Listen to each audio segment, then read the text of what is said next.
Hi everyone, welcome back to my channel. So, today I'm going to explain one more beautiful story. So, let's begin.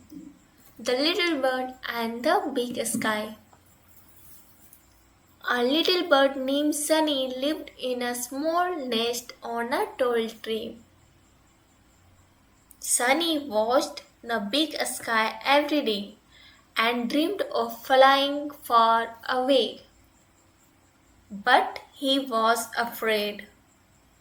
He thought, my wings are small. What if I fall? One day, his mother bird said, believe in yourself. You can fly if you try. Sunny took a deep breath and spread his wings. He jumped from the nest. At first, he felt scared and his wings shook, but he kept flapping. Slowly, he rose higher and higher. The winds touched his feathers, and the sky opened wide before him. Sunny felt happy.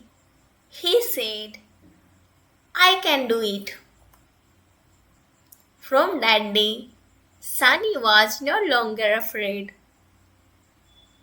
He learned that confidence gives us courage to try new things. Even when something feels hard, we trust ourselves and keep going. So, what is the moral of this story? So, moral of this story is believe in yourself. Self-confidence help you succeed. So, thank you everyone for watching and listening this story.